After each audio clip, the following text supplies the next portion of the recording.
شفيعنا محمد صلى الله عليه وسلم وجميع الأنبياء والمرسلين جميع الصحابة والتابعين وتابع التابعين هم بإحسان إلى يوم الدين خصوصا من المهاجر إلى الله أحمد بن عيسى وسلوكه المقدم محمد بن علي بعلوي وأصولهم وفروعهم ثم إلى شعب سالم وأصوله وفروعه ثم إلى مرب رجس أبي حسن بن أحمد بن ربي اسماعيل بن حسن حباب خارجه وإهدوان أن الله يعلي درجاتهم في الجنة ويدعى علينا بركاتهم وأسرارهم وأنوارهم وعلومهم ونفحاتهم في الدين والدنيا الآخرة بسر الفاتحة. بسم الله الرحمن الرحيم الحمد لله رب العالمين الرحمن الرحيم مالك يوم الدين إياك نعبد وإياك نستعين اهدنا الصراط المستقيم صراط الذين أنعمت عليهم غير المغضوب عليهم ولا الضالين آمين.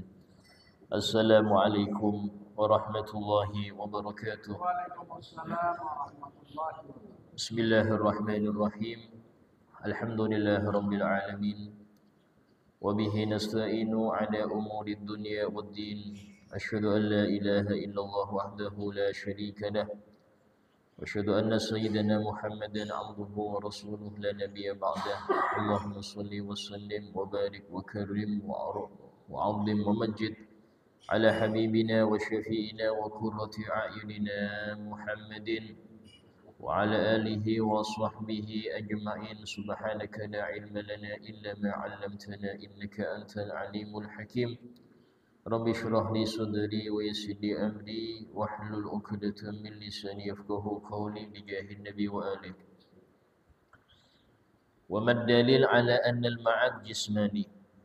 Apa dalil bahwasanya dikembalikan, dibangkitkan manusia itu bentuk jasad bukan ruh? Artinya jasmaninya yang awal hancur lebur dijadikan lagi oleh Allah Ta'ala. Karena sebagian orang beranggapan yang dibangkitkan itu roh saja. Dan yang dibangkitkan kemarin kita bahas roh dan jasad juga. Apa dalilnya? Itu pertama dalil secara naqli, itu dalil Quran dan hadis, diantaranya firman Allah Ta'ala, qala ma yuhyil 'idhama wa hiya ramim qul yuhyiha alladhi anshaha awwal marrah. Berkata orang yang tidak percaya, man yuhyil 'idham, siapa yang menghidupkan tulang belulang yang hancur ini, wa hiya ramim, sementara ini sudah jadi debu. Bukan hancur lagi, sudah jadi debu itu tulang belulang.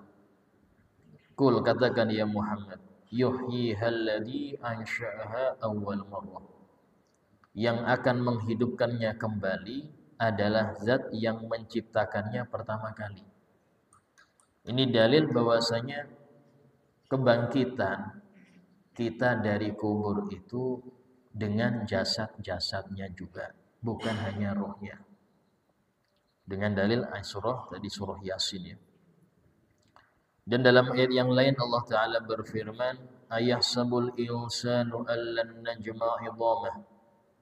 Apakah manusia itu mengira kami tidak mungkin mengumpulkan tulang belulangnya?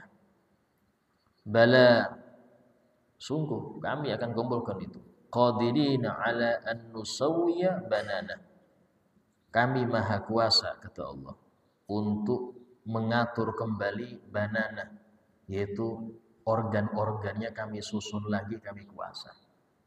Menunjukkan kebangkitan itu bukan roh saja, tapi roh dan jasad. Dan ayat-ayat tentang hal itu sangat banyak ya. Dan ulama sudah sepakat bahwasanya mengartikan ayat-ayat tersebut itu harus secara hakikatnya, jangan ditakwil macam-macam lagi. Kita artikan sesuai dengan dohirnya, karena ini adalah ranah kekuasaan Allah. Kalau sudah ranah kekuasaan, maka Allah, innallaha ala kulli syai'in qadir.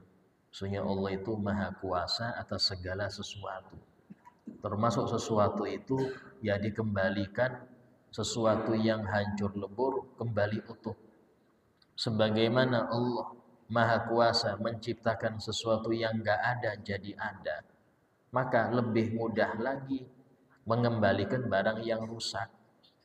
Yang belum ada jadi ada, apalagi mengembalikan barang yang rusak, yaitu penciptaan kita itu. Dan telah berlalu, kata beliau, hadis tentang ajibud danab, satu sel yang terdapat di tulang ekor setiap makhluk. Nah, sel inilah yang tidak hancur ketika tiupan sangkakala pertama. Semuanya hancur, kecuali beberapa di antaranya sel yang ada di tulang belakang tadi. Dan itulah yang nanti menjadi cikal bakal bentuk manusia seutuhnya itu. Ya. Kemudian dan kisah Nabi Ibrahim ketika beliau meminta kepada Allah dalam Al-Qur'an, Rabbi arini kaifa tuhyil mauta. Ya Allah, perlihatkan kepadaku bagaimana Engkau menciptakan yang sudah wafat. Waktu itu ya, Allah Ta'ala menyuruh Nabi Ibrahim untuk menyebarkan organ-organ burung dibagi di beberapa tempat. Ya, kemudian menjadi lagi itu, menjadi burung lagi sedia kala setelah mati, bahkan setelah disebar beberapa organnya itu ke tempat-tempat yang berbeda-beda. Kemudian ucapan Nabi Uzair alaihissalam dalam Al-Quran. Nabi Uzair itu ada, tapi nggak termasuk 25 Rasul yang wajib kita ketahui satu persatu namanya. Kan sudah kita bahas yang lalu, bahwasanya para Nabi itu jumlahnya 124.000. Dan Rasul diantara mereka 313. Adapun 25 itu yang wajib kita ketahui satu persatu namanya. Kalau nggak tahu masih dosa berarti. Nabi Adam, Idris, Nuh, Hud, Soleh, sampai 25 itu wajib hafal. Kalau nggak hafal ya dosa masih. Tapi yang lain itu kita nggak wajib tahu. Nah di antara yang nggak wajib ketahui ini Nabi Uzair. Nabi Uzair ini pernah Allah tidurkan 100 tahun. Tidur 100 tahun. Sampai orang Yahudi beranggapan Uzair ibnullah. Uzair ini putra Allah. Waqalatil yahudu Uzair ibnullah. Meyakini orang-orang Yahudi Uzair putra Allah. Kenapa? Karena sempat tidur 100 tahun. Kalau cuma urusan tidur, Pak, Ashabul Kahfi lebih mencengangkan lagi. 300 tahun. Ashabul Kahfi itu tidur di gua 300 tahun menurut hitungan Masehi. Kalau Hijriah 309 tahun. Hanya lebih pantas mereka. Sama orang-orang Nasrani yang beranggapan waqalatin nasara Isa bin Maryam, ya, Isa bin Allah. Berkata orang-orang Nasrani, Nabi Isa putra Allah. Tapi ini kalau memang urusan hanya lahir tanpa ayah itu dianggap putra Allah, Nabi Adam lebih mencengangkan lagi. Lahir tanpa ayah ibu. Kun fayakun langsung muncul. Harusnya yang lebih pantas kalau make pikiran yang lahir tanpa ayah adalah putra Allah, Nabi Adam lebih pantas. Tapi Allah sudah berfirman, lam yalid wa lam yulad. Allah tidak melahirkan dan tidak dilahirkan. Itu sudah menolak pendapat-pendapat orang-orang terdahulu. Nah, di dalam ayat itu Nabi Uzair mengatakan anna yuhyi hadhillah ba'da mautiha. Bagaimana caranya Allah menghidupkan keledai ini setelah matinya? Karena disebutkan ketika Nabi Uzair itu bangun setelah 100 tahun, keledai beliau yang ada di sampingnya itu sudah hancur. Kelamaan nunggu majikan gak bangun-bangun sampai hancur 100 tahun. Keledainya mati juga. Maka Allah hidupkan itu keledai ya dalam keadaan yang hancur itu jadi lagi. Itu secara dalil nakli. Secara akli disebutkan, secara akal ya, kalau orang itu nggak percaya Quran hadis ya sudah, pakai akalannya sudah. Nah, akal ini penting untuk kita kalau berdebat dengan non muslim atau berdebat dengan orang-orang yang nggak percaya. Maka dikatakan annal jaza ala hasabil a'mal. Balasan itu tergantung amal. Amal baik dibalas baik, amal buruk dibalas buruk. Tapi yang perlu kita ketahui, balasan itu tidak terjadi di dunia. Jadi jangan Anda sampai-sampai suudzon. Ada orang susah, oh ini gara-gara ini nih, gara-gara ini, tidak. Karena balasan itu bukan di sini. Balasan itu di akhirat. Jadi tidak ada identik susahnya orang karena dosanya. Atau kebalikannya, orang ini senang terus nih, berarti dia banyak pahala. Tidak ada. Berapa banyak orang yang dolim senang terus makmur. Berapa banyak orang yang ahli taat susah terus hidupnya, untuk besok aja kadang-kadang nggak ada yang dimakan. Akhirnya kenapa demikian? Karena bukan di sini balasannya. Dalam suatu hadis Nabi bersabda, ad-dunya daru amal la jazaa'a fiha. Dunia itu tempat beramal saja, nggak ada balasan di sini. Wal akhirah dalul jaza la amala fiha. Akhirat tempat pembalasan. Tidak ada amal yang bisa menangkis atau menambah pahala di akhirat, nggak bisa. Disebutkan ketika malaikat Malik itu di neraka, itu mendengar teriakan orang-orang mukmin yang kebanyakan dosa itu di neraka, mengatakan ya Allah, ya Allah, ya Hanan, wahai yang maha kasih sayang, ya Manan, yang maha memberi. Teriak itu terus. Apa kata Imam Malik? Kata malaikat Malik mengatakan, teriakan kalian, panggilan kalian pada Allah itu manfaat kalau di dunia. Kita mengatakan ya Allah itu berpahala, Pak. Ya Allah berpahala. Tapi di akhirat gak ada gunanya. Di neraka gak ada fungsinya sampai yang teriak-teriak ya Rahman, ya Rahim, gak ada fungsinya. Karena bukan tempat amal lagi. Jadi jangan dikira yang di neraka itu gak berzikir, istighfar. Tapi percuma. Kenapa? Karena bukan waktu beramal lagi. Coba ucapan itu diucapkan di dunia manfaat. Masanya di dunia males.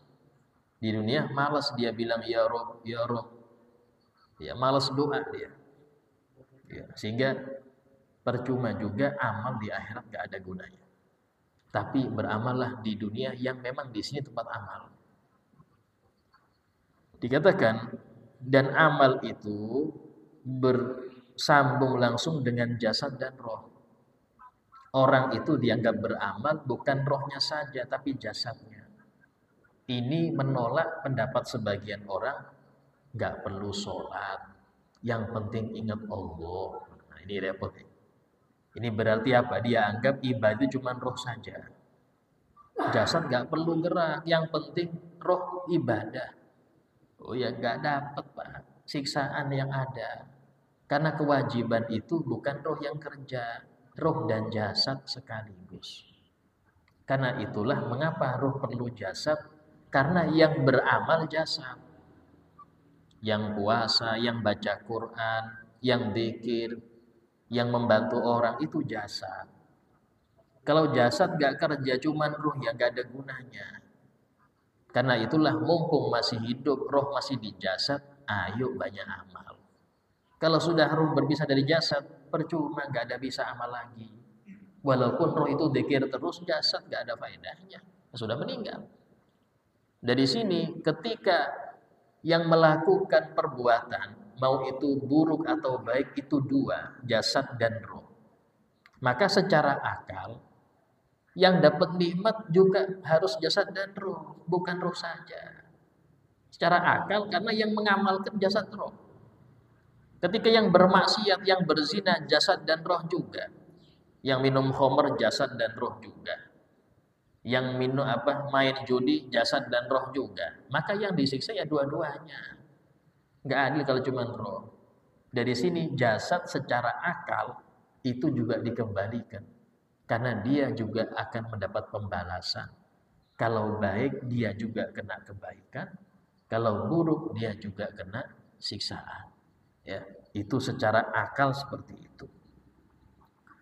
Nah, kemudian dikatakan, apakah pengembalian Jasad itu bil ijad atau bil jam'i, dengan diadakan lagi atau dengan dikumpulkan yang berserakan itu. Tulangnya sebelah sana, kulit sebelah sana, rambut sebelah sana, wis hancur lebur. Apakah dikumpulkan lagi, ya, walaupun sudah jadi abu itu, sudah ditiup angin, sudah berhambur, atau diciptakan yang baru, tapi modelnya sama dengan yang awal? Ini ada perbedaan pendapat antara ulama. Ya, ada yang mengatakan itu diadakan lagi, bukan mengembalikan yang sudah lalu-lalu, tidak, diadakan lagi. Dengan dalil firman Allah Ta'ala, huwal awwal wal akhir. Dialah Allah yang maha pertama dan yang maha akhir. Artinya apa? Yang lain fana, yang lain hancur. Apa aja hancur? Gak ada sisa. Dikembalikan kalau ada sisa. Lemari, ya, dari kayu sudah hancur nih. Tahu-tahu kayunya dipasang lagi, ya, yang rusak dilem, enggak tahu ya apalah, jadi lemari lagi. Itu kalau ada sisa. Ini enggak ada sisa, sudah hancur sudah. Maka enggak bisa lagi kembalikan. Ini sehingga mengatakan itu dikembalikan awal. Firman Allah Ta'ala yang lain, kullu syai'in halikun illa wajha. Semua sesuatu itu akan binasa. Apa arti binasa? Tidak ada lagi. Tidak ada sisa lagi. Illa wajha, kecuali zatnya Allah Subhanahu wa Ta'ala. Ada yang mengatakan itu mengumpulkan yang sudah berserakan. Arti mengembalikan, membangkitkan itu mengumpulkan yang berserakan. Yaitu dengan dalil firman Allah Ta'ala, kama bada'akum ta'udun. Sebagaimana Allah memulai penciptaan kalian, maka kalian akan kembali lagi nanti. Arti kembali lagi di sini berarti yang berserakan itu berkumpul lagi bentuk. Nah, intinya pembangkitan atau kebangkitan kita itu adalah sama seperti kita awal. Mulai bentuk tingginya, kulitnya, semuanya sama. Ya, karena yang mengamalkan jasad dan roh, maka yang disiksa atau yang diberi nikmat jasad dan roh sekalian. Kemudian dikatakan wa ma huwal hisab. Apa arti hisab itu? Kemarin sudah kita bahas pembahasan tentang mengembalikan ba'ats. Nah, sekarang tentang hisab. Yaitu tauqifullah an-nas ala a'malihim khairan aw syarran. Yaitu Allah Ta'ala, ya, memberdirikan seluruh manusia atas amal mereka. Membalas setiap manusia atas amal mereka, yang baik dibalas baik, yang buruk dibalas buruk. Mau itu perbuatan atau ucapan atau keyakinan. Nah ini, perbuatan atau ucapan atau keyakinan. Ya. Mau itu yang samar atau yang disembunyikan. Kenapa? Karena semua tidak luput dari Allah Ta'ala. Disebutkan di dalam kitab yang lain, arti hisab itu yaitu Allah mempertontonkan kepada seluruh manusia amal kita dari balik sampai meninggal. Itu video durasi kita mulai balik sampai meninggal ditonton semua orang. Ini kalau tidak ditutup oleh Allah. Kalau ditutup oleh Allah karena kita mungkin di dunia sering nutup aib orang. Kita tahu aib orang, kita tutup. Kita nggak mau menampakkannya. Bahkan nggak mau kalau fulan ngerti, saya ngerti aib dia, nggak mau. Dia tutup. Maka aib dia ketika video itu berputar, yang episode-episode Anda maksiat itu di-cut sama Allah. Karena Anda waktu itu nutupin aib orang. Nah ini fadilah orang yang nutupin aib orang. Tapi kalau dia mencari-cari aib, maka semua keburukan dia diulang episodenya oleh Allah di akhirat. Yang buruk, episode buruk diulang lagi sampai orang-orang tahu, oh kayak gini fulan, kayak gini fulan. Itu hari hisab. Sehingga disebutkan oleh Nabi SAW, man nukishal hisab udib, Barang siapa yang didebat nanti di akhirat akan hisabnya, maka itu sudah berupa siksaan. Belum disiksa itu, tapi itu sudah merupakan hukuman. Kalau orang itu didebat urusan hisabnya tadi. Siapa yang dihisab? Ustaz? Amal. Kemudian harta. Harta ini pertanyaannya dua. Dari mana Anda mencari? Bagaimana Anda membelanjakan? Dua. Sehingga hati-hati disebutkan oleh Nabi SAW ad-dunya, dunia itu halaluha hisab, halalnya dihisab, wa haramuha adab, haramnya kena adab langsung. Yang halal itu dihisab, yang haram kena adab langsung. Jadi semoga Allah Ta'ala ya, menjadikan kita orang-orang yang diringankan hisabnya, bahkan semoga kita menjadi orang-orang yang masuk surga tanpa dihisab lagi. Al-khilal jannah bighairi hisab ya. Insyaallah untuk pengajian kita singkat ya. Karena memang ada acara kita untuk yang selanjutnya itu untuk mengijabahi hajat salah satu anggota majelis. Mungkin dengan ini kita tutup dengan Al-Fatihah. Bismillahirrahmanirrahim. Iyyaka na'budu wa iyyaka nasta'in. Ihdinas siratal mustaqim. Siratal ladzina an'amta 'alaihim ghairil maghdubi 'alaihim waladdallin. Amin. Bismillahirrahmanirrahim. Alhamdulillahi rabbil alamin. Allahumma shalli wa sallim ala sayyidina Muhammad wa ala alihi wa sahbihi ajma'in.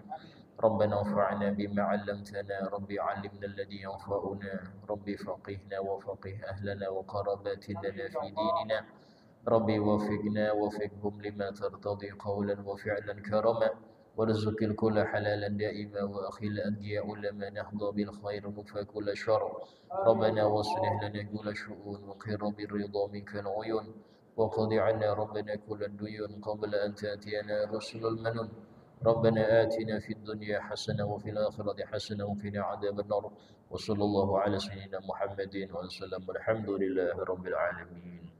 السلام عليكم ورحمة الله وبركاته.